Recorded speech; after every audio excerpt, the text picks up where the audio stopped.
we're starting the reading, so if you could please take your seats, everyone.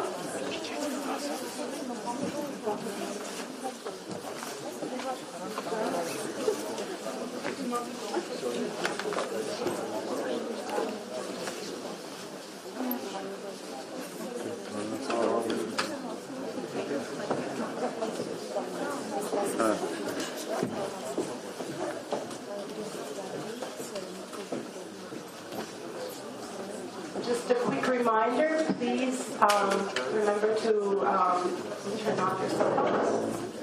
Good.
Those of you who are going to need interpreting, that your pieces are in the back.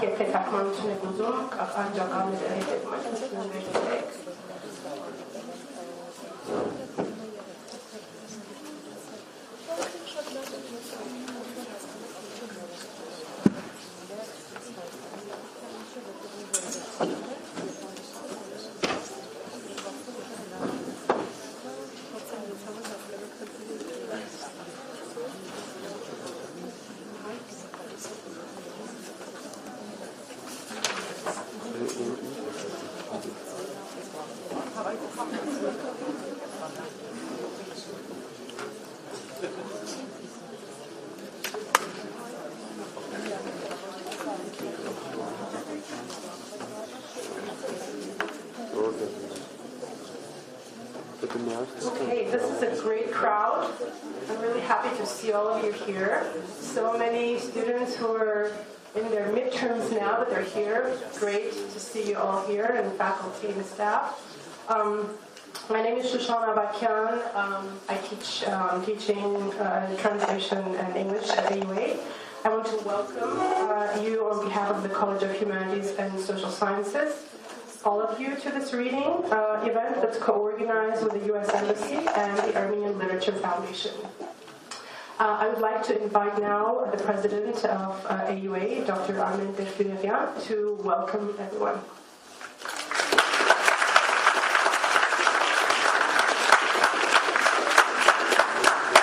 Thank you, Dr. Balakian. I want to welcome you here. I'm particularly glad to see so many students in this event. You know, one of the measures of quality of the university is the kinds of events it holds. And I'm very pleased that this event is being held at our university with support of the U.S. Embassy. So I'm grateful for that. I'm also particularly thankful to Dr. Balakian for doing all the work behind this. And special thanks to our poets. Enjoy the event. Thank you.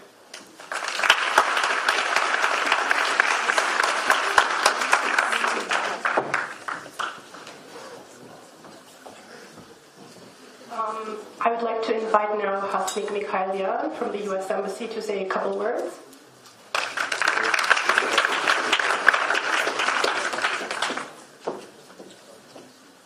Hello, everyone.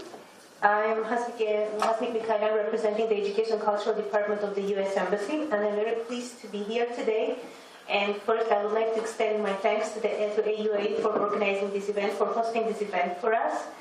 For us, the U.S. Embassy is honored to welcome and to host our guests, American writers, who are here as part of the International Writing Program of the University of Iowa, supported by the U.S. Department of State. And the goal of this program, because that's the question I would normally receive from everyone and the press too, is to engage young writers in Armenia by offering them new skills, because as part of this program, our authors offered a series of workshops. And then we also encourage dialogue and collaboration between writers and teachers in Armenia and the United States. And finally, we create opportunities for colleagues and students to meet with distinguished representatives from American literacy.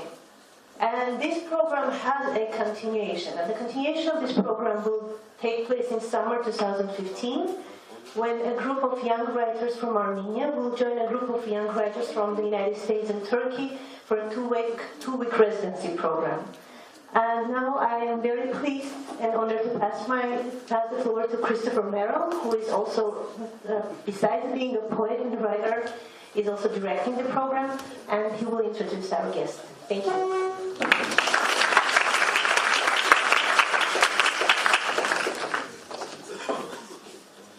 Thank you, and thank you to the president of this distinguished university. I've had the good luck to visit American universities in Beirut and Sharjah and in Iraq, and it's a thrill to be here in Armenia today. The International Writing Program has been bringing distinguished writers from around the world to Iowa City, which is a UNESCO City of Literature, for nearly 50 years. And we do this under the auspices of the U.S. State Department. And I'm very grateful to Nancy Van Horn and her colleagues at the embassy here for inviting us to be here for these days, to engage with writers and with students, and to have a chance to visit this very beautiful country. The format for this afternoon is we have great American writers here who are each going to introduce themselves, say just a few words about who they are, then they'll read a short selection of their work, and then we'll open it up for questions from the audience. And I think it should be a pretty lively afternoon. We're going to start with Gish Jen, who's coming to us from Cambridge, Massachusetts.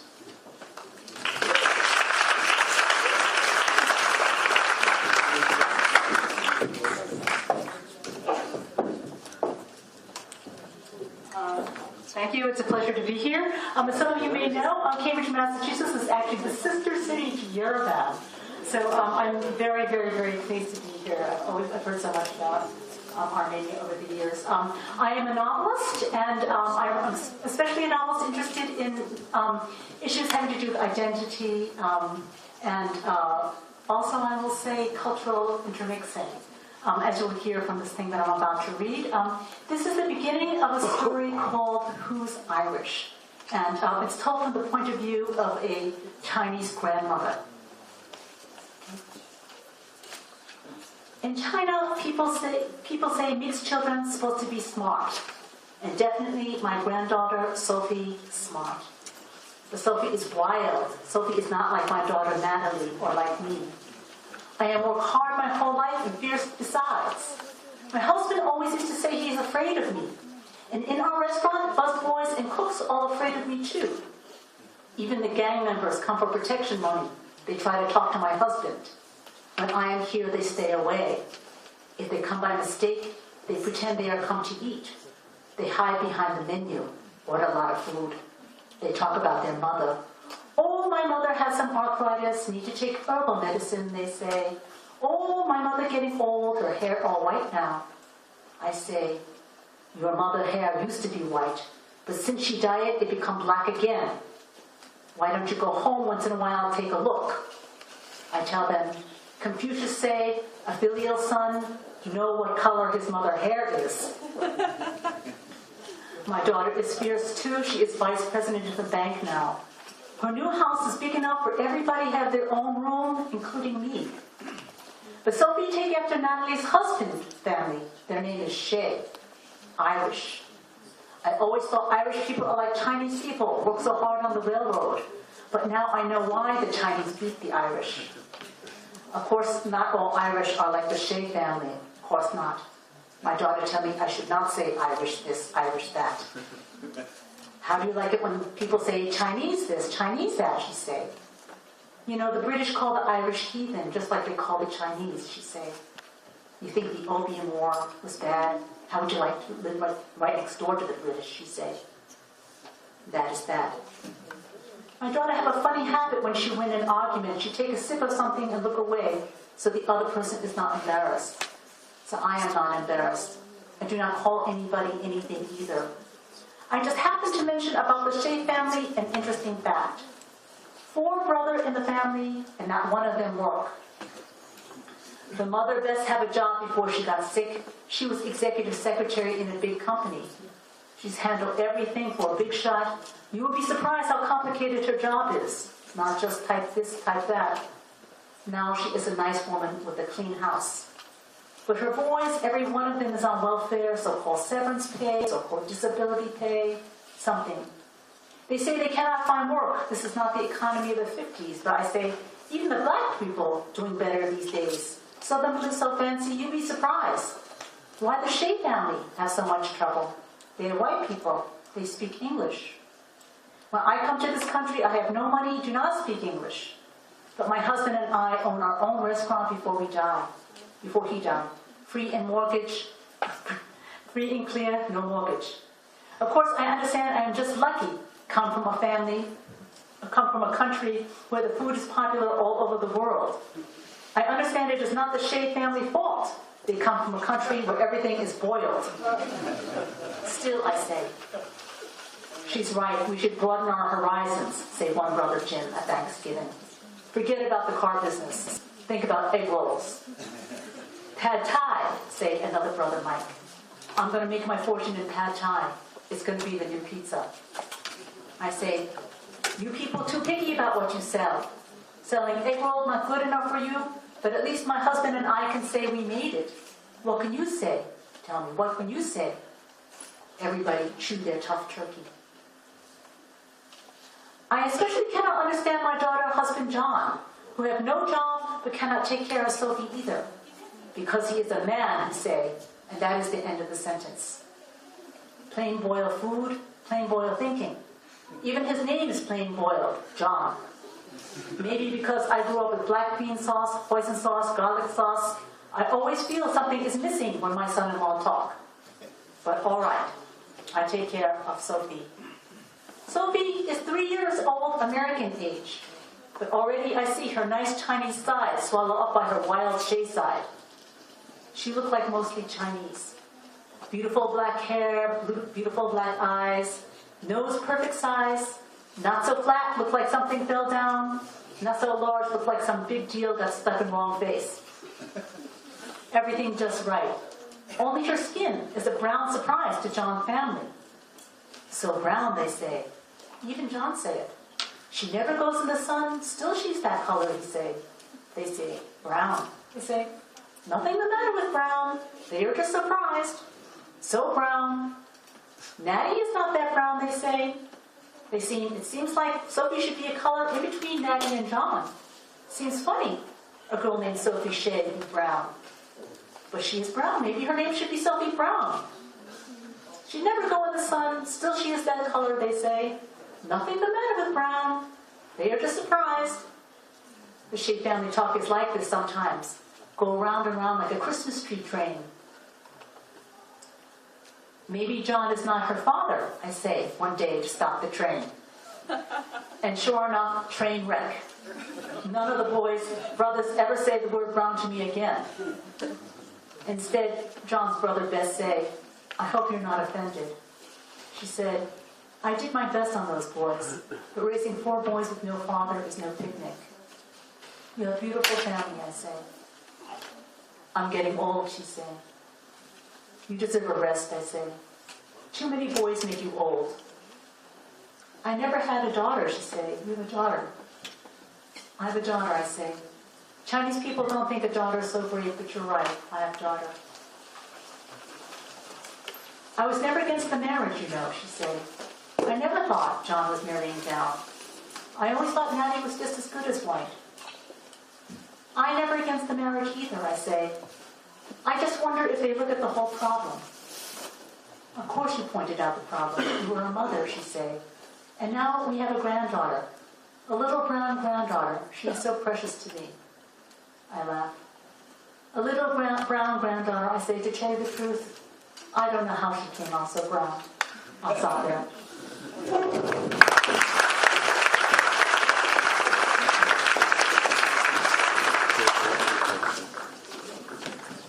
Thank you, Gish.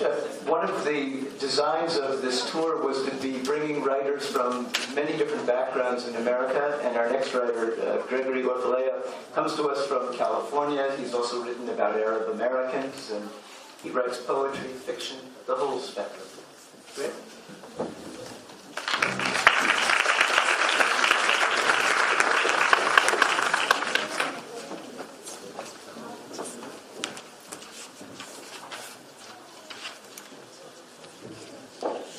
Thank you, Chris, and thank you, Armenia and AUA, for having us. I think one of the attractions when I was sort of bowled over when Chris invited me to come on this trip was that, I'm sort of looking for my family. And although my family originates mostly from Syria, Homs, Orfalea min Urfa. So I'm looking into Urfa, and I went to the Muhtadaram. How do we pronounce the archive again? Matan Adaram. I was there this afternoon, and I found an archivist who knows a lot about Urfa, so I think the journey has begun. We will see you again. Our students have been great. Boskeda, one of the students in class today, writing about a first love. We're writing about first love, which everyone seems to have sooner or later. I said, don't forget to write what your first love looks like. And Boskeda put up her hand, and I said, well, what does he look like? She says, nothing. I said, how can that be? She says, he was on the phone. That Armenian humor, I just read you one sentence from my latest book, and then I'll move on to a short story. The sentence is a goodbye to his parents from Junipero Serra, a Spanish priest who lived in the 18th century on the island of Majorca, off the coast of Spain. He left it when he was 36, and he never came back. And he founded the state of California. He was the first European to walk into California in 1769 and not go back. He didn't know how to say goodbye to his parents. He felt if he saw them straight on, he would never leave. So he wrote the letter from Cadiz, which is the mainland of Spain, pretty far away from Majorca. And he didn't even send it to them. He sent it to a cousin. And in the letter he said, strive to prepare for a happy death. Strive to prepare for a happy death, which is the most important thing in life. For if we reach that goal, it matters little if we lose all the rest. But if we do not reach it, nothing else will have mattered. The book is called Journey to the Sun. Okay, I'm just going to put my watch down so I don't go too far. Probably lost half of my time. And I'm going to read the very beginning of a story called Brother of Figs, which I think you have there in English and Armenian. And I'm going to read the very end of it.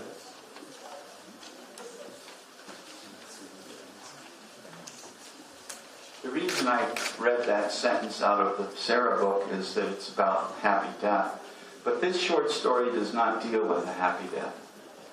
It deals with the death by shooting of a father and a sister there are two brothers who have walked away from the funeral by themselves, sort of semi-delirious, into the back streets of Los Angeles, and they come to a fig tree, and the younger one steps up into the fig tree, and seems like he wants to hurt himself. And the older brother is standing on the ground trying to convince him not to hurt himself. So this is how it starts. Brother of figs, tie loose, knot tight over his heart, Ben stood in the fig tree. Best ones, the fat ones, right up there. He pointed to the top of the branches. And I'm going up there. Don't know about this, Ben, said Brother Frank. I don't want to lose any more than I've lost. We've lost. Hey, those dress shoes are going to slip. Ben mounted a rung of the fig tree, but the limbs weren't thick, and the gray bark was gnarled and slippery. His brother was halfway up the tree when Ben saw the sagging. Come on, Benny, we've got some beauties right down here, right under my nose. He leaped up and pulled a purple fig from the branches. Man, delicious. I've never tasted better. Try this. Ben snatched a large swollen one. Frank put out his hand, then shielded his eyes from the August sun. The prized fig fell to the sidewalk. For Christ's sake, that was the best one on the whole tree. Ben shouted. Calm down. All right, we're going to move all the way to the end.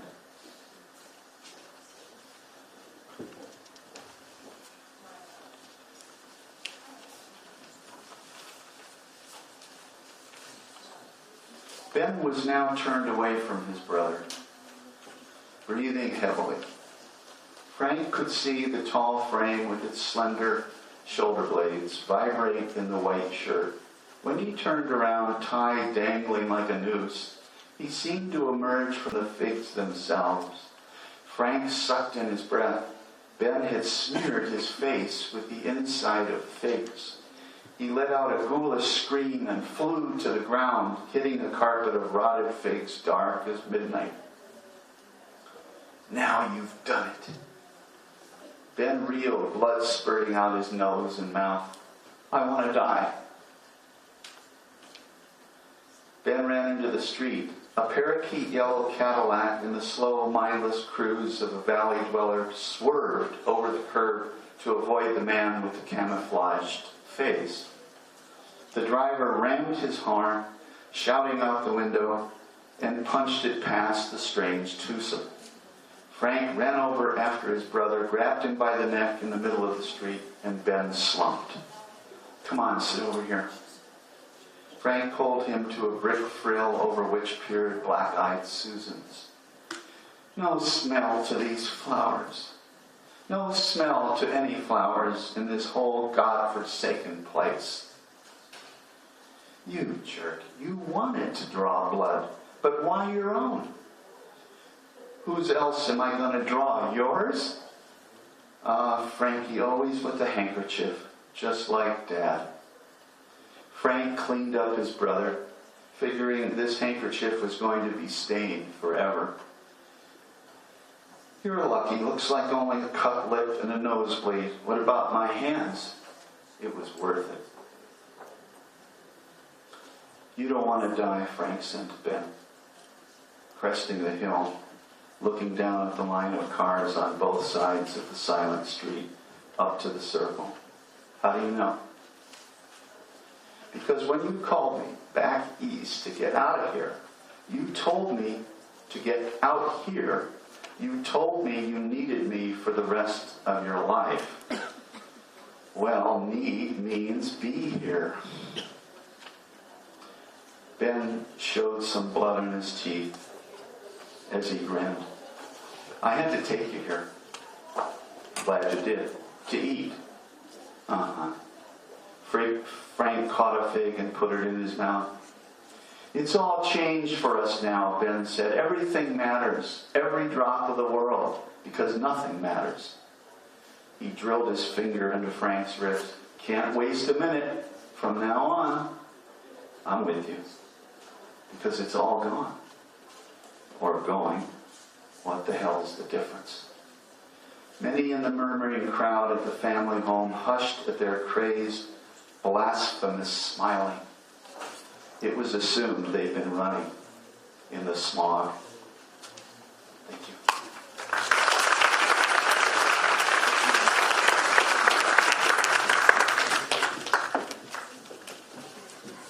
Thank you, Greg. And now it's a great pleasure to introduce my colleague from the University of Iowa, Mary Hickman. We like to bring also at least one younger writer to remind the older writers what it was all about and also to give us little jolts of energy. So, Mary?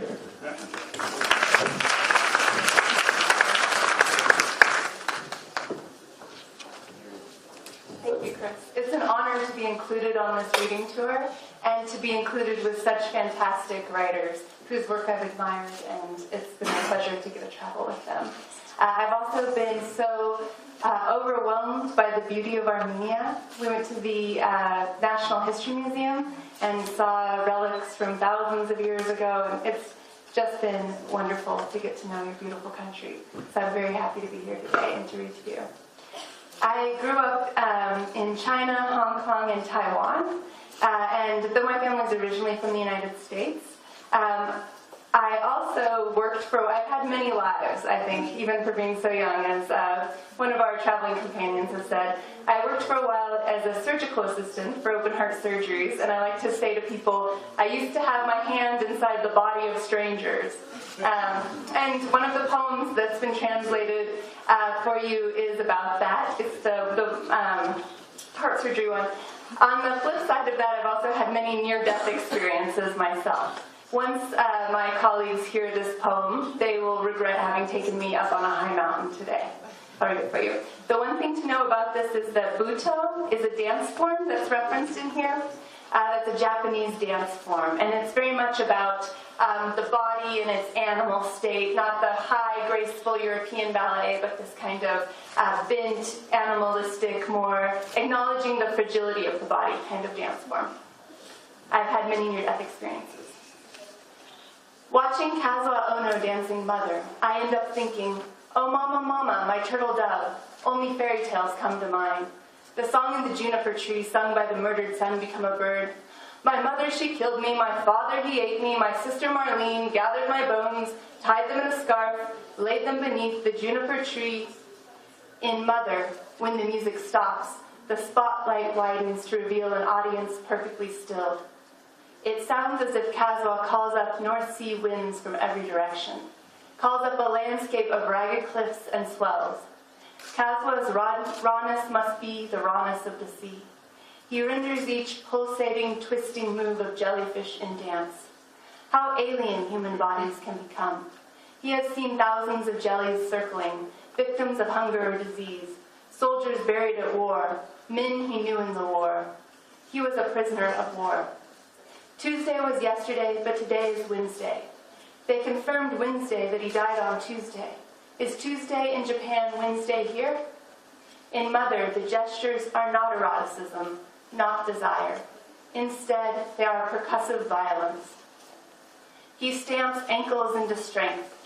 The dance demands he unlearn his upright body, unlock shoulder from spine, disarticulate each confined, trained joint. In Buto, bodies distort beyond etiquette and beyond beauty, becoming crippled ships, bent forest floor. He must unfold his body, loosen the face, and prepare for a face made utterly unfamiliar. Tracking his own corpse, he finds a face so fixed even agony cannot be found there. He dances the sharp chirping of insects, the animals lowing, and thus unmoors his body. People say many things about Kazuo's body. It is a corpse standing, an outcry from somewhere outside the culture of flesh. I find working from life so intimidating. I find it hard to do. I have had many near-death experiences, moments when I certainly might have died. On a mountain road near Taiwan's north coast, I bent over a cliff edge to pick flowers and fell 30 feet. When I looked up, my companion gestured for me to stay still. He was yelling, "Don't move." I moved and felt myself drop 6 inches. Only branches supported me, and below, the cliff roped in mist. As Kazo builds a dance, it's like adding layers of flesh. I hesitate to create a myth about Kazoa since we have to continue his endeavors. He needed a recipient. We had to be receptive. There is a moment when the image starts to breathe. There is something unsettled about the image, like form passing into a gesture that is live. 8 ghostly white bodies emerge from the sea and scramble over the rocks. They move sideways over sharp rocks, souls splitting. They unfurl long red ribbons from their mouths, something that words can't touch. Exploring caves underwater, squeezing through smaller and smaller openings, but always sure there would be another opening ahead. I was diving without equipment. I saw the reef and a school of squid just beyond. Pardon me. I saw the reef and a school of squid just beyond. When my lungful of air began to run out, I tried to surface, and I saw a hole in the rock leading up. As I swam, the opening narrowed. I had no air left to go back the way I came or look for another way, but I couldn't get through. I thought I'd pass out and drown. I forced myself to push my body upward and shoved my body through the tube of rock until I was scraped and bleeding but breaking the surface. I dragged my body to the surface. And then I just have one more shorter piece. And this is a short poem I wrote about my brother. I once was hanging out with my little brother. We were both children. And he cut his hand very badly. We were home alone. And it was when we lived in China. And we didn't know yet how to speak the language. And I didn't know how to get him to a hospital. And it was extremely scary for me. When I sent him this poem later, he said, "I think that was much more traumatic for you than for me." I think of this as in honor of him surviving, me being his babysitter. Shenzhen 2. My brother insists that cracking melon seeds bears relation to speech. The only content has been eaten. Shell empty, no content remains. Live action, then silence, or at the most echo. We fill bottle after bottle with husks. When we are on our own, carving our names into trunks in the lychee grove, he cuts his hand.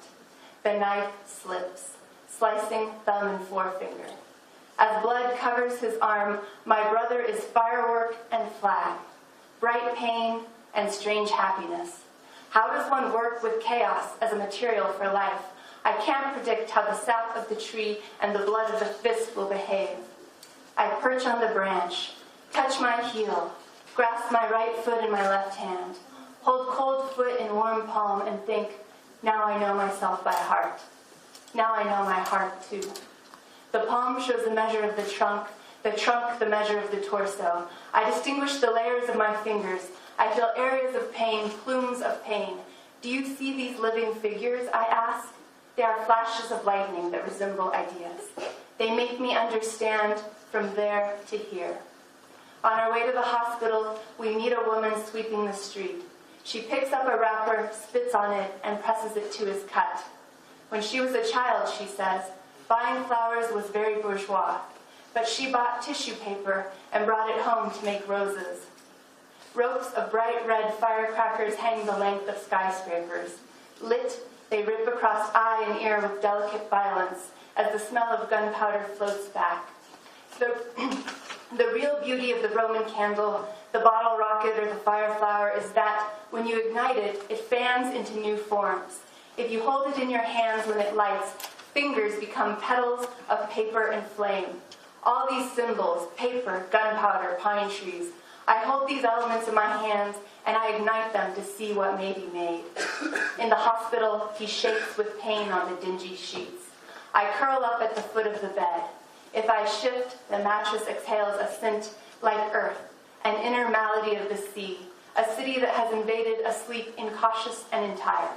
I love this flow of sleep that comes down on me like snow as I play dead. Death curdles around me. I hold his foot to comfort him.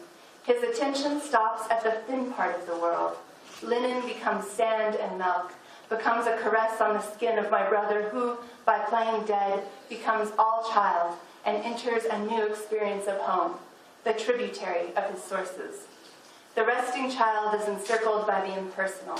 To it he owes his sudden firmness, perpetually destroying, perpetually rebuilding. Blood, too, is a tissue. Je, he mutters. Sister. He sucks red ropes back into sleep. Thank you.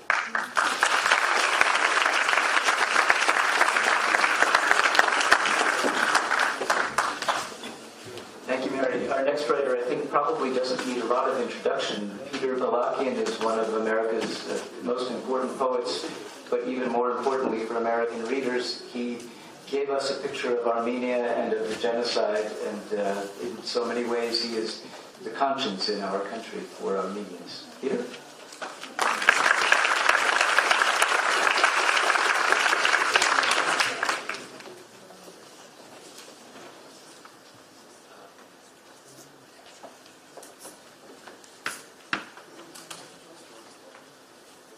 Great to be here.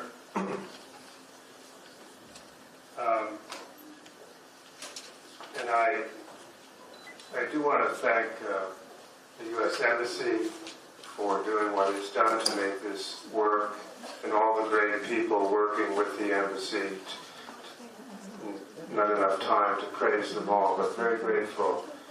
The Iowa Writers, International Writers Program has been extraordinary in making this happen and making things like this happen around the world. I really hope this will be a kind of bridge, that will continue to evolve between our two cultures. With me in the middle, why not, right?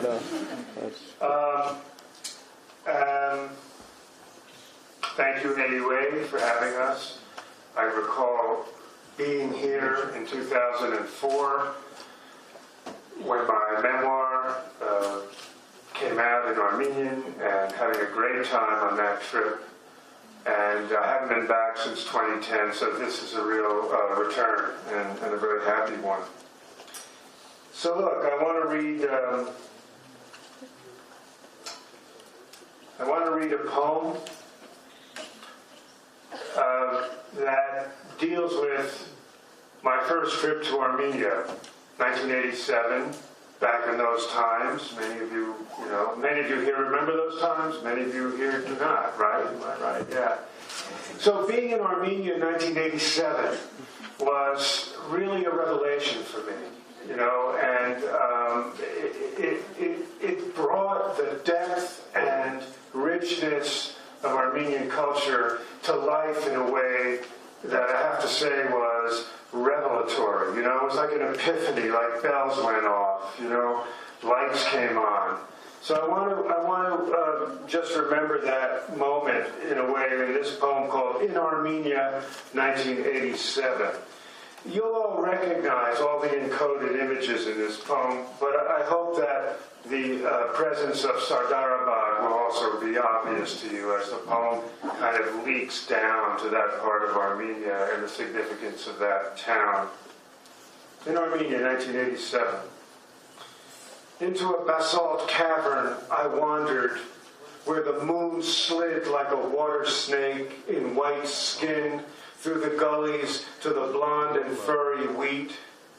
I dug toward the damp smell of a water channel, found a shard of a cross, its lacework, a system of streams wound into stone. Grapes and pomegranates and grapes, pulpy in my hands. Palmettos sawed my palms. A rising moon in the moss-grown stone mirrored the light, where winged griffins, those talismans of blood, flew into the arms of Christ. Down a gully like a volute, I found a way to the dry clay of the border, where a scimitar cut the horizon. Pegasus flew out of the tufa walls into the white shroud of Ararat, and the ringing bells slid into the scree. Down there, I felt my name disappear.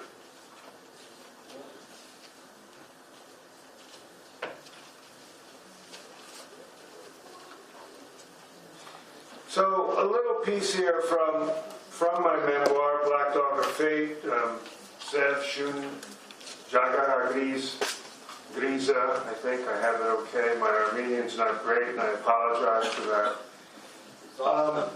So, good. So I want to read from the beginning of a chapter called The Murder of a Nation.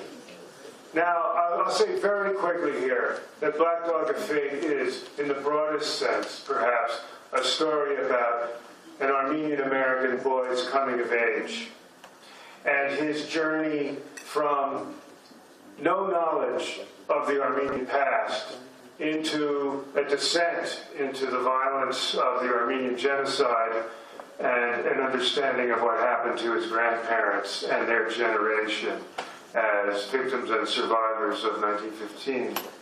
So the story moves between a suburban, happy, sunny childhood in Tenafly, New Jersey, an affluent suburb of New York City on the Jersey side of the bridge, into history. And so in this chapter, the protagonist, the young boy, is now a young guy in his 20s, beginning to write, and he begins to read some texts that deal with the Armenian genocide, the 1915 moment.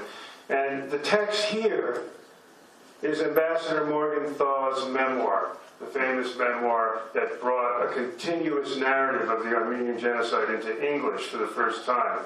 Okay, so a few snippets. The young man is on his lunchtime break for his summer job in Lower Manhattan, so it's set in downtown Manhattan, and he's reading a book, and then the book prompts a flashback. I ran to get the check. That was the boy's job. That was my job. I was a mail runner for a steamship company in Lower Manhattan. I ran off to get the check and returned to the office before the bank closed. I went back outside and sat sweating on a bench in Battery Park, a few feet from a steel band and two jugglers slipping balls and bowling pins. The Jehovah's Witnesses were passing out leaflets. The barefoot Hare Krishnas paced in front of me. I could smell the drunk under a fly-ridden raincoat a foot away. I'm skipping around these pages here, so you have to follow it. Cut. The central government now announced its intention of gathering the 2 million or more Armenians living in the several sections of the empire and transporting them to this desolate and inhospitable region, the Syrian desert. The real purpose of the deportation was robbery and destruction. It really represented a new method of massacre. When the Turkish authorities gave the orders for these deportations, they were merely giving the death warrant to a whole race. They understood this well, and in their conversations with me, they made no particular attempt to conceal the fact. All through the spring and summer of 1915, the deportations took place. Scarcely a single Armenian, whatever his education or wealth or whatever the social class to which he belonged, was exempted from the order. Cut. I sat on the bench, sipping hot coffee out of a styrofoam cup, and recalled something my grandmother told me when I was 10, as we sat alone on the patio after Sunday dinner.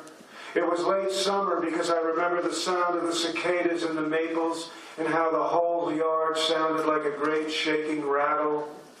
My grandmother sat reclined in a green and white chaise lounge drinking a glass of tan. She wore sunglasses, and all I could see was the hedge of rhododendrons reflected in the dark plastic of her glasses. As usual, she just started in as if she were talking to herself. You know the one about the man who went to Constantinople to seek his fortune? She said. Nope, I said, hoping to indicate that I didn't want to know about the man who went to Constantinople. After he had been in Constantinople for a while, he heard about a man from his village who had also arrived, and because he had left behind his father, mother, brother, sister, and his dog named Manuk, he went to find the man from his village. He was led to a pastry shop where he noticed his fellow villager eating kadayif and drinking coffee. "Haji Ovan," he cried as he walked into the pastry shop. "Have you come from Bitlis?" "Yes," Haji Ovan said, cutting his kadayif. "What's the news there?" "What news do you want?" "How is my dear Manuk?" For he missed his dog more than anything. "I'm sorry, my friend, but Manuk is dead." "Are you telling me that Manuk is dead?"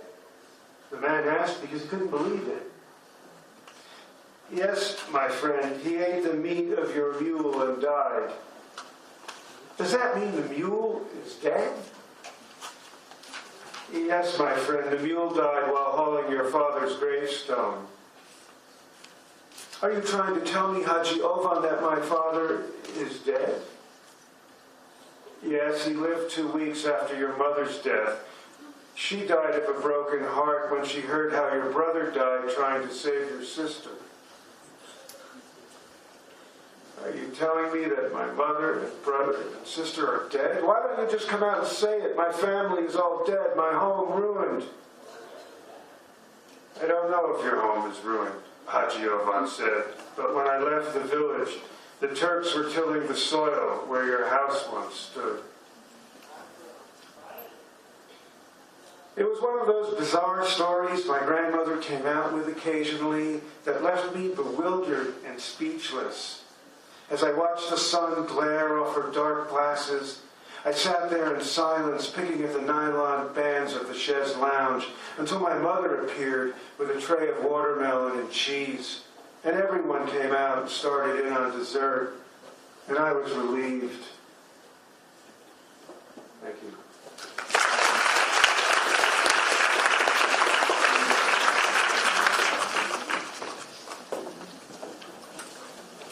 And to finish the reading part of this event, I'm going to read 2 quick poems.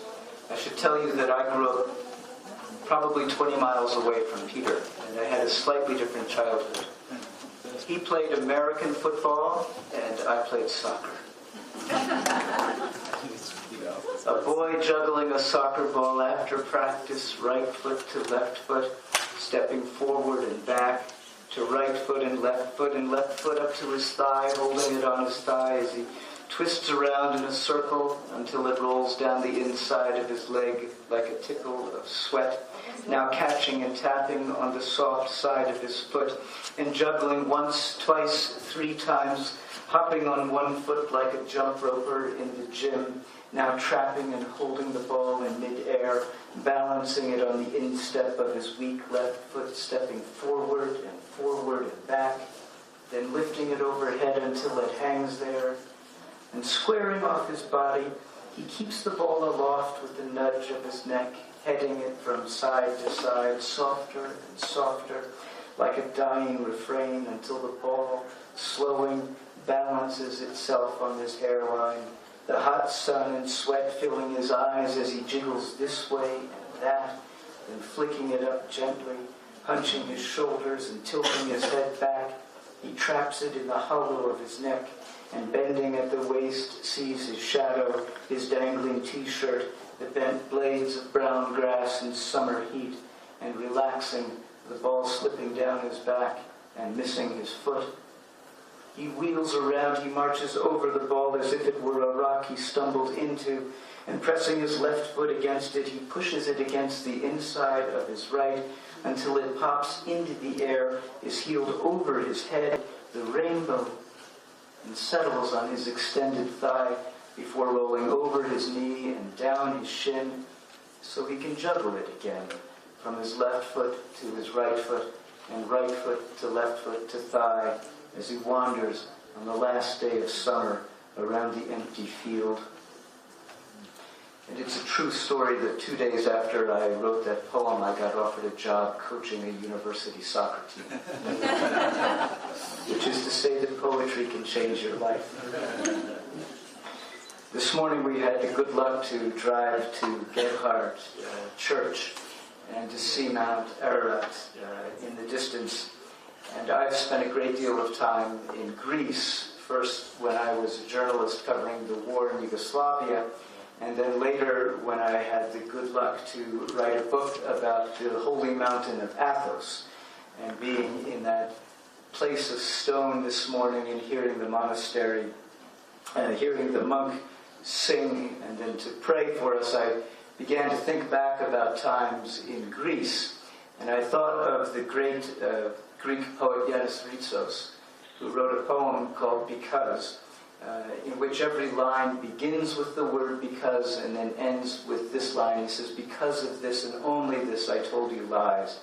So this is a reply to Yanis Ritsos, a variation on a theme by him. It's called Because.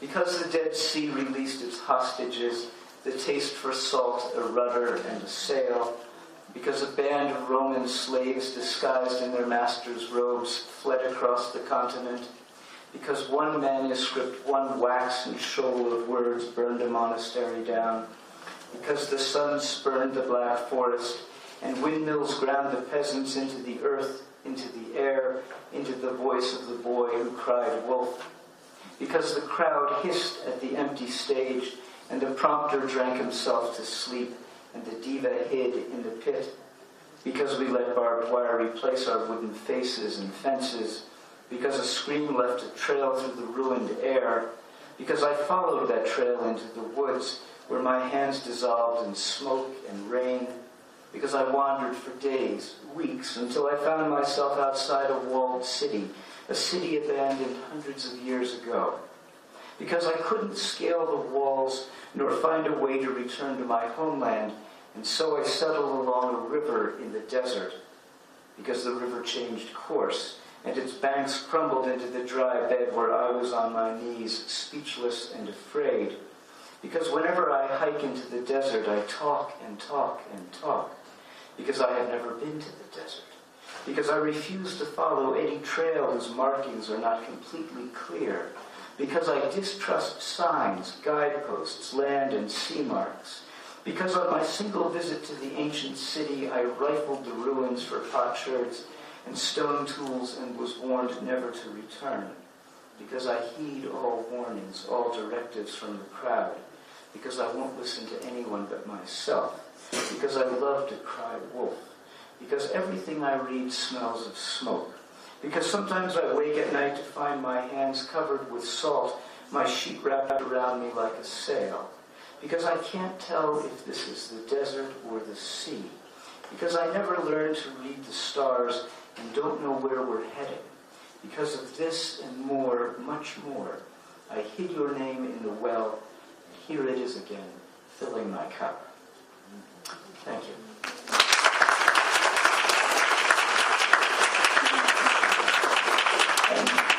Now we'll take questions from you. I should tell you that there is simultaneous translation, and if you want to ask a question, and I very much hope you do, please come to one of the microphones so that the translator can hear you, okay? And then they'll translate it back to us.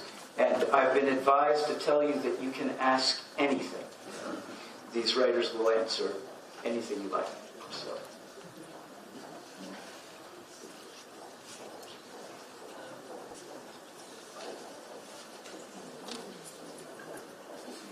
This is what in America we would call a pregnant silence.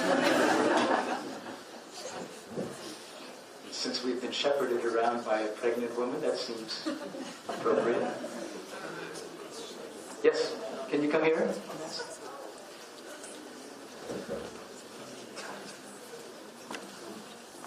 Hello, welcome. Thank you very much for some very interesting pieces of writing. Is it okay if I direct a specific question to a specific individual? Yeah. Will the rest of you feel too envious? No. But I'm afraid I've forgotten your name. Mary Hickman? Mary Hickman. I was wondering, you mentioned that you've had many near-death experiences. Now, I didn't know whether this meant incidents whereby you've almost lost your life, which is one thing you described, or whether it was one of those things where people go to the tunnel of light and then they come back and they talk about heaven, things like that. I don't know which one it was, but whichever one it was, perhaps both how has that informed your writing? That's a great question. You know, I thought I had had many near-death experiences until I sat in a taxi with Chris Merrill, and he told me about the time that bullets were whizzing by his head, and he truly almost died. But yeah, I think that in this piece particularly, what I'm wanting to think about is maybe the fragility of the human body in some way, that we are always aware of our mortality, and yet we continue to live, you know, just in spite of it or because of it, you know, what that drive is. And so Kazuo Ono, the founder of Buto, the dance movement, he was very interested in that very kind of thing and celebrated it, praised it. So instead of trying to seem indestructible and made of strength, he thought the strength of the body really was its ability to become so weathered. In his last days, he could no longer dance and would dance with just his hands. His body had become so crippled. And I think that the times where I felt like I was going to die or I almost would die, and I somehow pushed myself forward, you know, I pushed my body to the surface, that moment of wanting the body to continue on is something I think about a lot, especially having worked in heart surgery.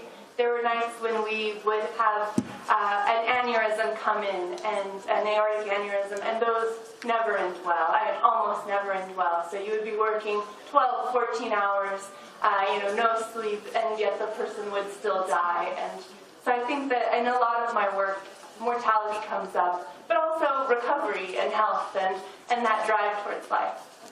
Thank you for the question.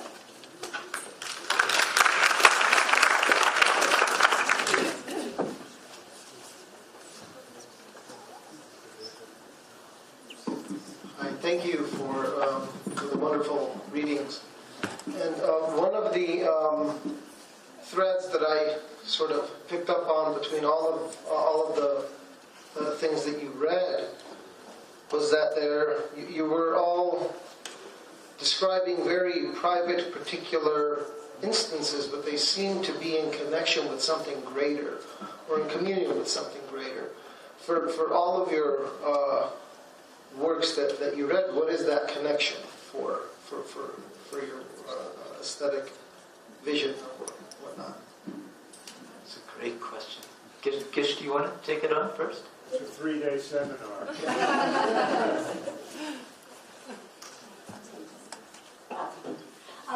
You know, we're all in connect. You know, the grander thing, the transcendence that we're looking for.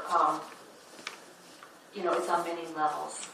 But I will say that the thing that in the passage that I read that I'm very aware of is the way that animosity and hostility can, in a moment, just turn. You know, and it just seemed to me to be something that we must always remember. The way that Mary is trying to remember a certain thing about mortality and the force of life working against that. I think there are times reading the newspaper, it just seems that, you know, the world is very black and it's really kind of hopeless. And yet the truth of the matter is the whole reality in a word, a sentence, a glance can completely turn. And I think that maybe in my fiction, among other things, I'm trying to remind people of that. And it's not exactly to give them hope, but to just help them remember.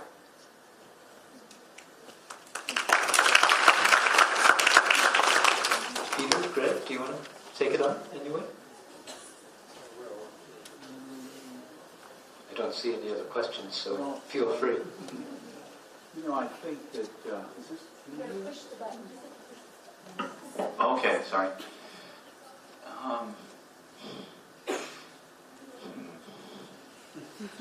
Well, you know, I read to the class today the first 2 lines from the Gospel of John. In the beginning was the Word, and the Word was with God, and the Word was God. Pretty bold, aesthetic. And I think to some extent, you know, although I wouldn't say our words are not, because we know that John was talking about the Word Christ. But just the fact that he picked the word, he could have said flowers or grass or sky.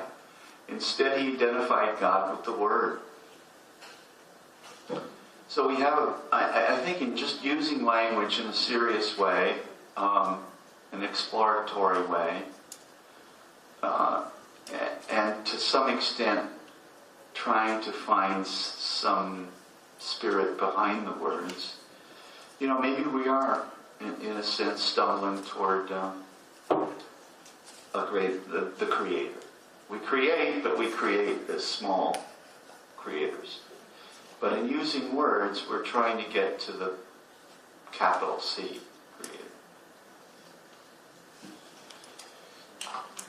I guess, again, there's so much to say about this issue, and it really is a good issue for a symposium, but maybe one way into it for me, having written in part about the traumatic Armenian past and the way it's been transmuted across generations, is to say something that Gish has written about really brilliantly in a series of essays that came out of lectures she gave at Harvard several years ago, in which she's interested in the relationship between the independent individual and the interdependent self that sees itself in relation to something other and something larger and something that might embody an idea of community. For me, as a writer, that dynamic, that is the tension between self and otherness, has had a lot to do with history.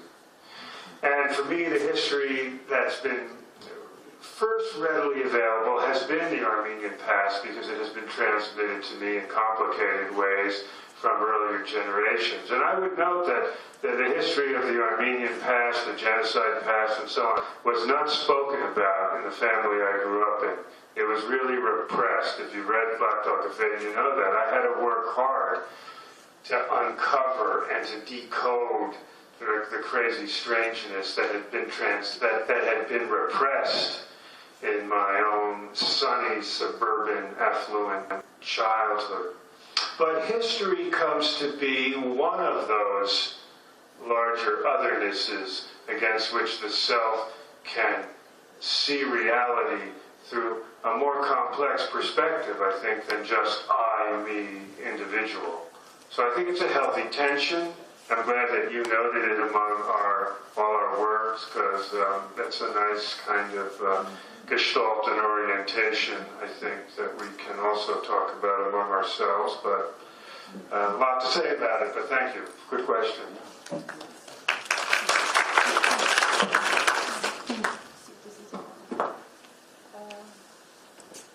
think I have to wait for a few seconds until it's on. Let's see if it works. Nope. I think we have somebody coming to fix it. Oh, it's on the way.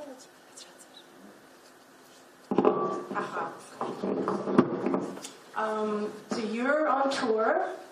I think I'm interested in hearing about where you're coming from, not the States, obviously, and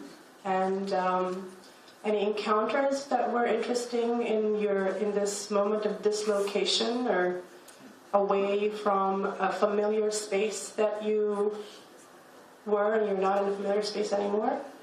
And where are you going? Are you going back, and is it going to be the same, or is it going to be different?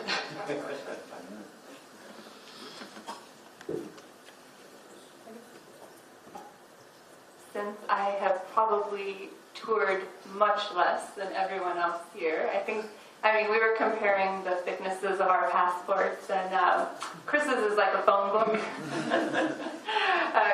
Gish as well. For me, this has been really fantastic because in the United States, I have a community of writers, and they are spread out all throughout the United States. But I don't have a lot of friends that are writers in other countries.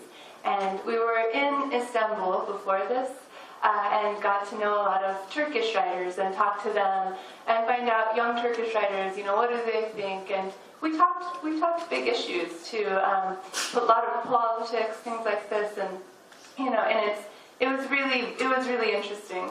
And then getting to be here, and last night I got to meet many fantastic Armenian writers and talk to them and find out, what they're writing about, what they're thinking about, what's important to them. That's also really opened my mind a lot to this part of the world, which I haven't had a lot of experience with, even though I grew up in Asia, in East Asia. So that's been wonderful. When I go back, I hope to have a whole book full of email addresses and Facebook all of you and continue to have these great conversations.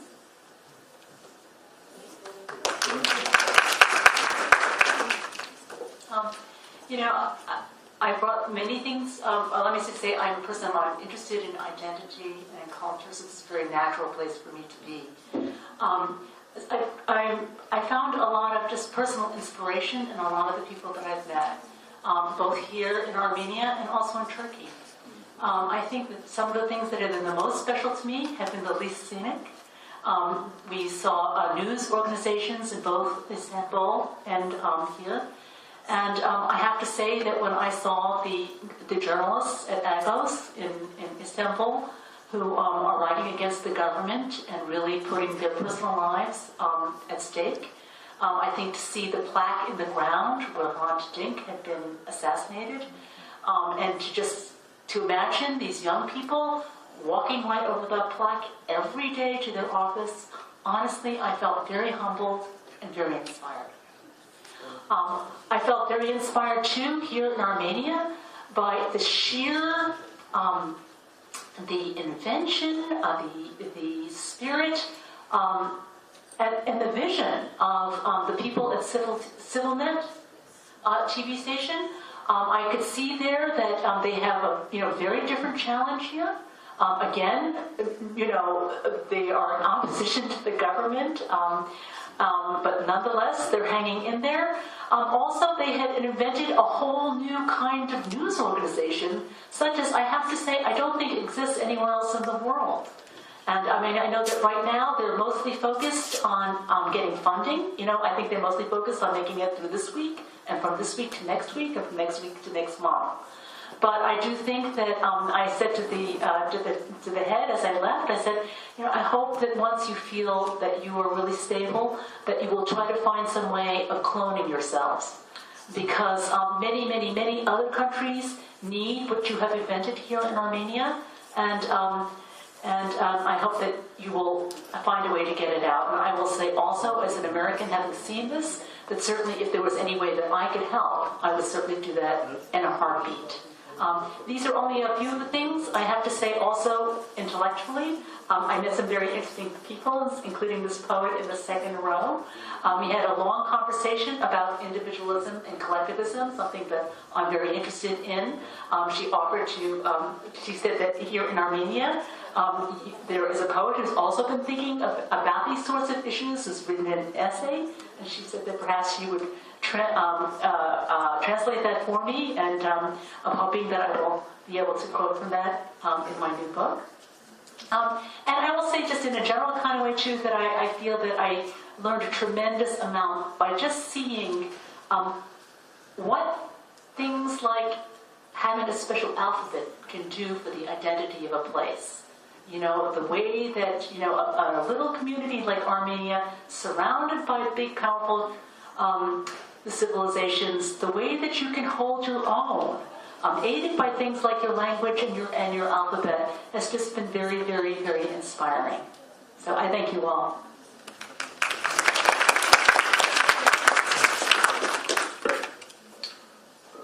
Yeah, I think it's a good question, of course, because I think that most people are transformed in some way by travel, by going to the new spaces, by being in the unfamiliar context, or as Henry James once put it, by being out of context. It's a powerful experience. Writers, of course, are such appropriating and exploiting people that they want to gobble up experience for their work and their imaginations, among other things, not the only thing. But so that really happens.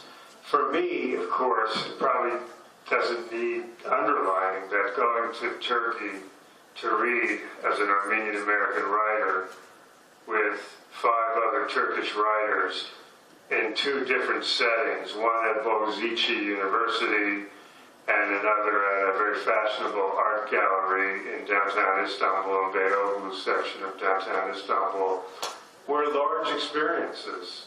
And they were, and I believe, and I'm not saying this in any personal sense of importance, but just that I don't believe any other American Armenian writers have ever read in Turkey. I know scholars have gone there for conferences and papers, but the literary thing's a little different. The gestalt of writers is different. The dynamic and the movement of what writers do when they get together has a different energy. So that energy was very exciting to be in. And I was, there were no issues. I was greeted with great respect, warmth, people were open to all conversations. I mean, probably there were some people in the audience for whom the word Armenian genocide is disturbing, but, not much came out of that. Most of the people there were really progressive, working for democracy in their own culture, and Gish was noting the work that Agos and her Think Foundation are doing. And it's important for us to know because I'm speaking here now, if you'll permit me, with the collective sense of Armenianness, more or less, we have had a very, very traumatic time dealing with the idea of Turkey in the last century, since the genocide. And, it's important that as we travel, we see that Turkey is made up of many layers, of many sectors, and it's a very diverse, complex society. And this allows us, I think, to establish more humane and intimate and personal connections with the vastness of that place. It's true, the Turkish state is another animal. I didn't deal with the Turkish state on my trip, at least not directly. But I will say the Turkish professionals in the cultural or public affairs part of the U.S. Embassy were fantastic.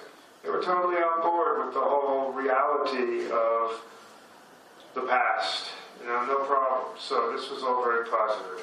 There's more to say about coming to Armenia, which is always energizing and beautiful for me. And to be with my comrades and colleagues, to be with them in Armenia is really special for me, because I get to share some things that I think are rich and deep with them. And it's great to see the community we've had in conversation about being in Armenia.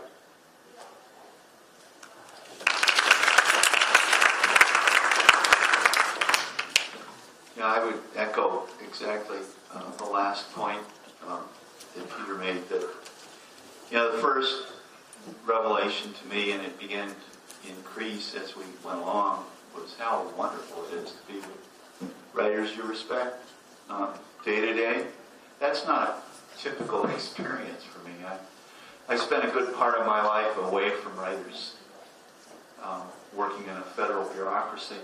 But for Chris and Mary and Gish and Peter, just wonderful sojourners of the heart, it's really been something. That's special. We were, another thing I think, Chris may be the one person that's aware of this, but, because I sent him an op-ed piece just before we left called "Why I Don't Write About the Middle East Anymore." I just had despaired for a while. I would say 6, 7, 8 years, even before the Syrian civil war. We have relatives that are hiding in their basements in Damascus right now. They come out every few days for a little bread and milk, and they run back in. And we can't get them. We can't help them. We're trying, but we've not succeeded. The extraordinary complexity and heartbreak and anger and confusion, really, of the Syrian situation, and now ISIS. What's to the right of an abyss? Another abyss? The feeling is so strange. that you despair. And I just finished a book for after working on it for 12 years, and in fact, I think the book itself was a way of escaping the 21st century in the Middle East in particular, and writing about this Spanish priest who founded California. I was so exhausted when it was over. I really didn't think, at least up until about a month ago, or certainly about a week ago, that I'd write again. I really think, not to be overly dramatic, but I thought maybe it's over. Maybe it should be over. I mean, what's there to say after a certain point when you're in this dark cavern? But this trip has begun to wake me up a bit in ways that I'm not quite sure about, but I do feel that it's been a bit of a grace. We met a man in Istanbul named Murat Belga. Is that a name that rings a bell to someone? Okay. Well, he's a very courageous Turk. I think he's Muslim. I didn't really ask him his religion, but I assumed it. He spoke out against the Armenian genocide quite some time ago, I think 7 years ago, publicly, and there were an outcry, from officialdom, but then there was 100,000 people that protested in support of him. He took us on a personal tour of old Istanbul, and he pointed out little things, little signs, little etchings in certain buildings that had Greek, in them, or Greek touches, or Armenian touches, that either had been abandoned or were still there, still working. And of course, we went to, is it Athos or Argos, the Armenian newspaper. As was said here, extremely courageous people working against all odds to tell the truth. You see people with such courage, and it gives you courage. Same thing here in Armenia.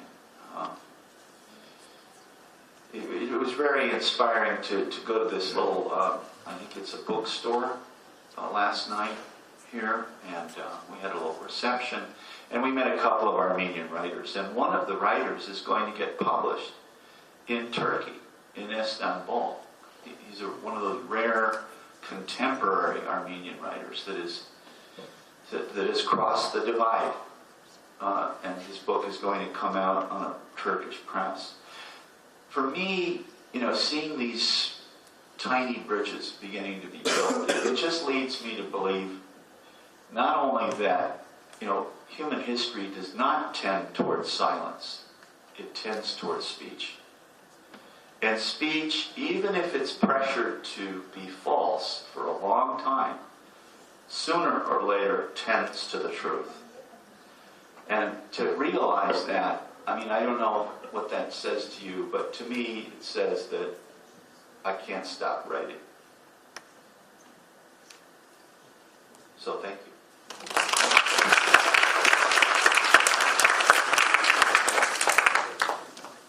Hi. Ma'am, I have a question about identity, because in this university we've been discussing that all the time. And first of all, I want to ask you, don't you think it's a made-up concept? And then we Armenians think of ourselves as very unique and special, and like every other nation.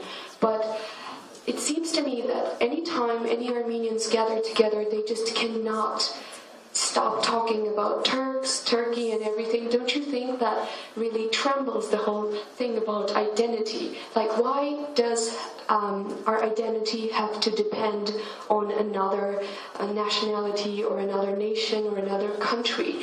Why can't we I'm not saying get over the past or get over the history or anything, but we have to get over that identical thing. I don't know the term. I think you should know. What is that? How should we get over it? What is it?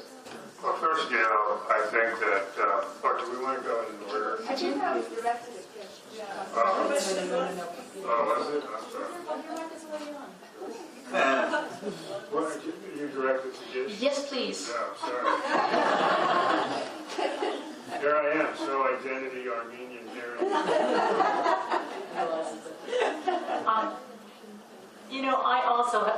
I have thought a lot about identity, but I know that my fellow writers all have as well.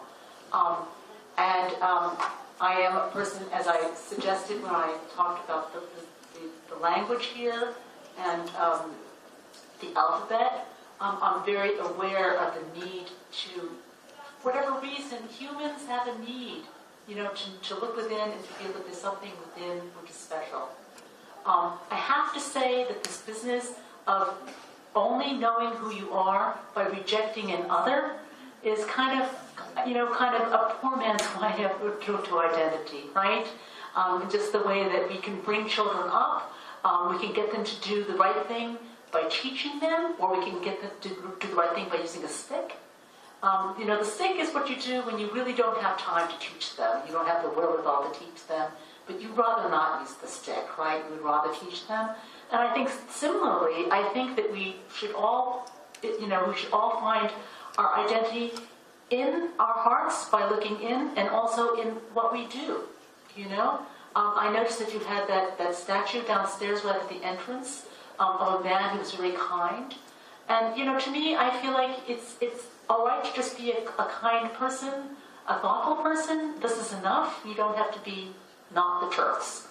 The Turks really are jerks, I have to say. Like my own observation. But to allow them to define you is a mistake. And I think that it's important to look at the past. I mean, you must know your past, and I don't just mean back to 1915. It's really clear to me from that history museum that yours past 12,000 BC, 5,000 BC. It's important to know all that, but I think you use all that to face the future. And it is true that on our very first meeting with the cultural attaché from the American Embassy, I said, why is it that Turkey, Armenia has this huge closed border? I think you have to ask yourselves what it is about this part of the world that people don't seem to be able to get over this. Because I tell you, in Cambodia, things were pretty bad. And today, it's not happy. I mean, believe me, if they look at each other, they remember that someone killed their family. They remember, but they're able to function.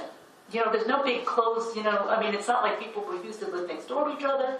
I have seen, again, from other parts of the world, I have taught classes in China where there are people from the Cultural Revolution. They were Red Guards. The people whose families were destroyed are sitting in the next seat.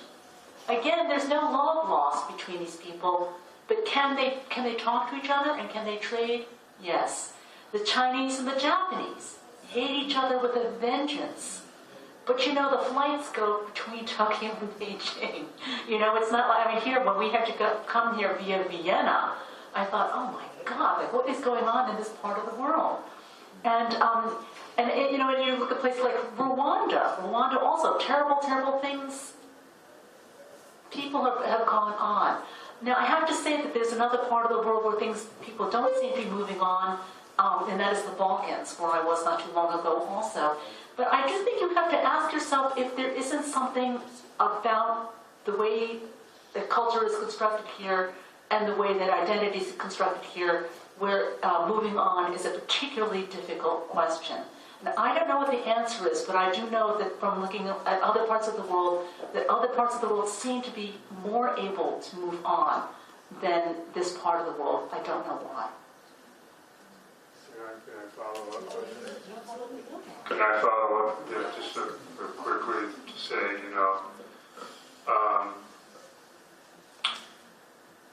it's a complicated predicament, the predicament you're describing, and I agree with Gish that no individual or no culture wants to define their identity in opposition to another. That's a kind of negative. At the same time, every post-traumatic legacy has a different context, and I would note that there may be something singular about the cruelty of the Turkish state toward Armenians in the last 100 years. It's not untrue. Now, let me just finish in saying this. I'm sorry. Now, the cruelty of the Turkish state, in the sense that what Armenians can't deal with is that there's been no acknowledgement, let alone even an apology and a kind of concession, a concern for the humanity of a culture group that was close to being extinguished. That's a difficult one to live with, and I think a lot of us really hate having to live with it. We'd like to be free of that whole thing. Now, one can get free of it with a kind of inner transcendence, but if one's going to deal with politics and history, one finds it hard to escape the Turkish state. However, one can also take some solace and some affirmation in the progressive Turkish world that's out there as well and connect with it. So I think that that's a positive. But I think Turkey, there's a huge asymmetry of power here. Turkey's a major and large nation with a lot of power, and Armenia is barely, coming into existence as a country, and with a lot of obstacles. And the asymmetry in power is really problematic for Armenians, and we understand that. Having said that as well, I want to just note two things quickly. Cultural identity should be immersed in culture. So Toros Roslin and Krikor of Narek and Parajanov and Soroyan, Arshil Gorky, Charents, Tekeyan, Siamanto, they should be the biggest part of any cultural identity. That's what culture is. Culture is the creation of imagination and its legacy that keeps cultures together. Texts, buildings, churches, art, Ivazovsky. You don't need me to keep going with this, but I want you to embrace the depth and the richness of Armenian culture. It's an extraordinary legacy of millennia, and even in the shorter context, a couple hundred years, the canon is pretty rich. So that, immerse yourselves in that, that's really key. And the other thing I think that's a really positive legacy for cultures that come out of human rights atrocities is to really get involved with human rights as a universal issue, not just as your own culture's issue, but Rwanda, Cambodia, Bosnia, South Sudan, Somalia, all these parts of the globe that continue to bear the imprint of these kinds of cruelties. Armenians can play a really important role of moral leadership there, and that's a good way to get out of the self.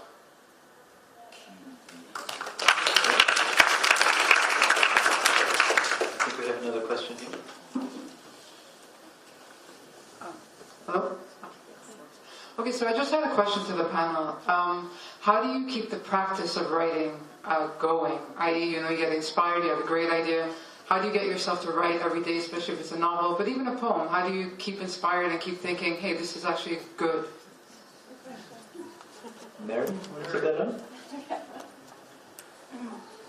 They have a lot more practice at this than me. Many more years of keeping going. But I will say what's helped me is to define my priorities, so that I divide my time as I divide my life priorities. And so I make sure that when I wake up in the morning, first coffee, nothing before coffee. But that's kind of my life motto. I have a life motto I've adopted, which is have a cup of coffee and try. And that's what I do every morning. I just make a cup of coffee and I try. And I hit those walls where I feel like everything I'm writing is total garbage, or I feel like I don't know how to push it forward, or I feel the blank page, totally uninspired. Just try. I just continue to put it, as in the end of that poem, I continue to try to drag my body to the surface day after day. I think the truth of the matter is all of us struggle, and even those of us who've been writing for decades will find periods where it's very hard. And Greg, when I was listening to your remarks, I was thinking, oh my goodness, I've been through that. And I think this, when we were at Kırık this morning, the priest blessed us all, and told us to go on. I mean, I started to cry. So, obviously there is a part of you that feels like, this is very hard and that, despair is right over there. In the beginning, I tried to have faith in my own talent or abilities and to feel that they were given to me to use. And that got me through many years. But I find that now that I'm older, that the first question I have to ask myself when I sit down is why? Because there are so many ways of contributing to the world. I need to ask myself, why this way? Why this morning? Why? And the truth of the matter is now, I don't put my hands on that keyboard unless I can answer that. The answer has changed over the years, but very typically, there is a person. And I know I must do it for that person. Now, that's a very interdependent view, this idea that you are in service to a person. But the truth of the matter is that for me, it works. And it works, it has enabled me to succeed in a very individualistic field. But for me, I must know who I am serving and what it is going to do for them. And then the morning goes fine. I might just add, there's a wonderful American poet named Mark Strand who said the most important thing for a young poet to do is to maintain the illusion that you're a writer. And by doing that, getting up, as Mary said, each day and giving it a try, eventually it becomes a part of your metabolism. And I was thinking of another American poet in this respect, a poet named William Stafford, was famously wrote poems every single day of his life. And he liked to say that anyone could write poems every day as long as their standards were as low as his. and after he died, his son Kim wrote a very beautiful memoir about him. And a woman came up to him at an event and said, your father liked to talk about lowering their standards. He said, but actually, she said that he's pointing back to that old medieval tournament where the two sides, when there was to be a ceasefire, would lower their standards. And so for Stafford, what that meant was get the ego out of the way, give it a shot. It may not be any good. A third quote, Richard Bausch, another wonderful American fiction writer, said, the only thing that matters at the end of the day is you ask yourself, did I write? And if you can answer yes, then it's a good day. It doesn't matter how it turns out. I keep these kinds of quotes in my head when I'm looking at the blank page thinking, what the hell am I going to do now? I'll just add one thing. That was a great quote, and I actually knew William Stafford, so it's wonderful to hear that. Be reminded of his wisdoms again. I think you should also trust silence. Here I'm talking about silence doesn't last forever. It doesn't. But there's nothing wrong with not knowing what to say for a while, perhaps. Maybe it's a day. Maybe it's a month. Maybe it's a year. I think, and so in a way I'm saying this is a different way to write than what Bill was suggesting. Bill Stafford did it every day. I mean, he tilled the soil until something came up. But I think that maybe we're doing some work when we're silent too. Walk in the path of your subject. And maybe something will come from that. I traveled all over the place to Spain and Mexico and went up and down the California coast, walking in Junipero Serra's footsteps before I ever wrote anything. And it was just wonderful to just try and see the world as he saw it. And I'll just give you one example of how it sort of spun itself into finally writing. Oftentimes I would drive the California coast at different hours of the day. And if you drive the coast, particularly in this middle coast, the middle coast is a beautiful area. It's not heavily built up as Los Angeles and San Francisco, or I recommend the middle coast to you. But if you look out on the water, as I'm sure Sarah did many times, because he went up and down eight times on muleback, or walked. And so he had plenty of time to look out on the water. If you look at the water in the morning, it's a very either gray sheet or silver sheet, but it's not shaped. It's calm and quiet and, spread out. It's not. If you look at the sun on the water at noon, or beginning of afternoon, it's starting to shape. As the sun begins to wane, the illumination on the water begins to take a form, and it's often sort of an oval of light. And then if you look at it at the very end of the day, towards sundown, it's breaking into bars. The light is kind of becoming like rungs of a ladder. And one day when I was doing research, I saw that Sarah loved St. Bonaventure, who is a theologian of the Middle Ages, and he saw the cross as a ladder to God. He talks about it as his metaphor. So I started looking at those rungs carefully, before I wrote anything, and it suddenly hit me that Sarah was looking at Bonaventure on the Pacific Ocean. Maybe he was, maybe he wasn't, maybe it's my mind playing tricks with me. But, that's when you really come alive, and the centuries just melt away. So we saw Mount Ararat today in a pink light at 7 o'clock in the morning. We woke up in Istanbul and saw these beautiful estuaries of water. And maybe by just concentrating, by paying attention to things that will outlast us, nature and the beauty of the creation, we come back to finding out who we are.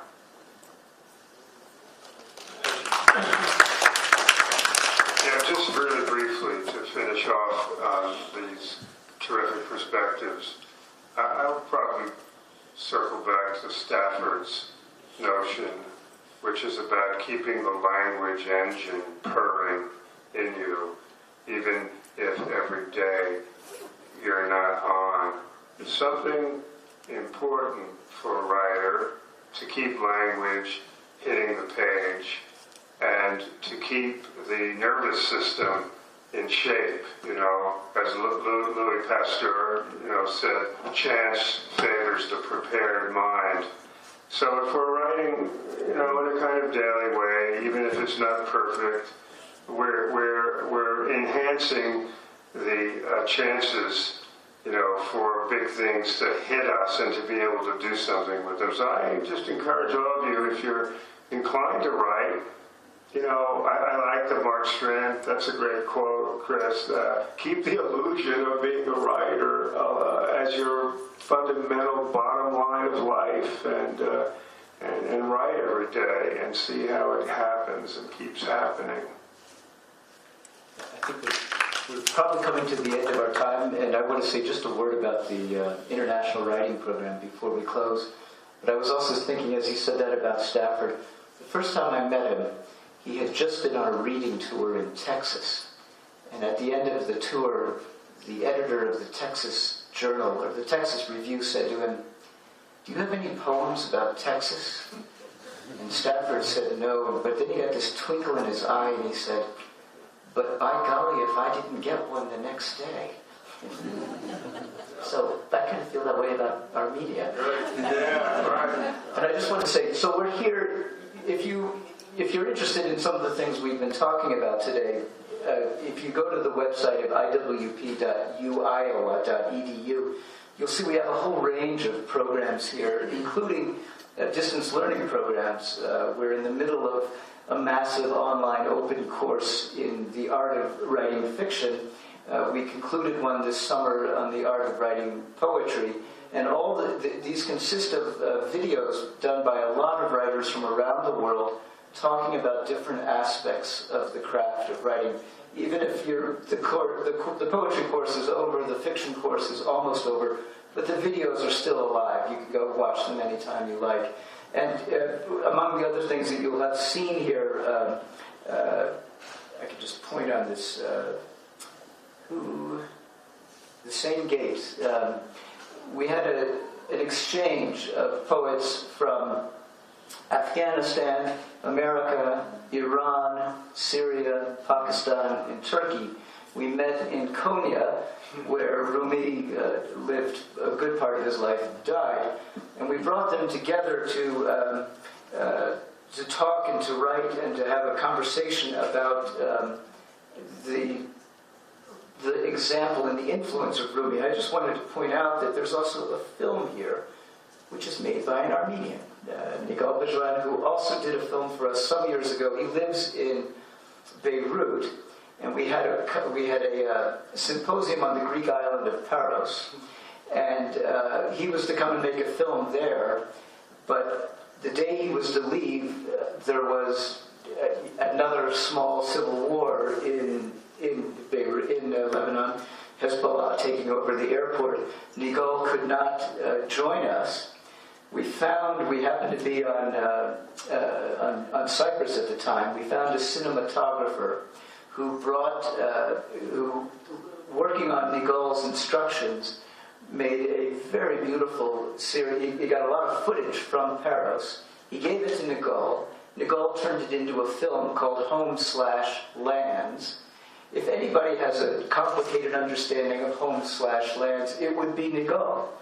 Born in Aleppo, raised in Boston and LA, living now in Beirut, traveling to Istanbul to make films about Armenia. He's been here many times, and he made this very beautiful film. All these things are available on this website, and so you might find it somewhat interesting.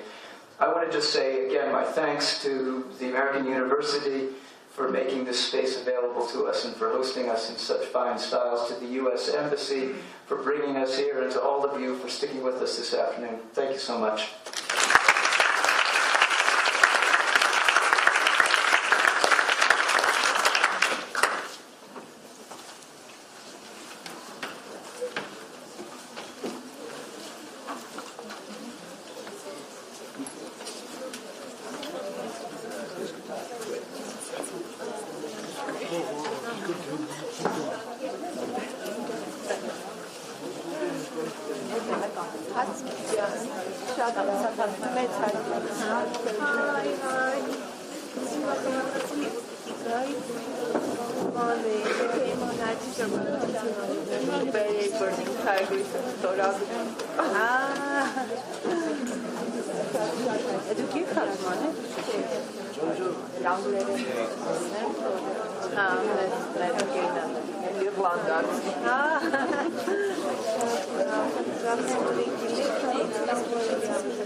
We just had a good question. Somebody wondered whether the writer's books will be available here in your library. We are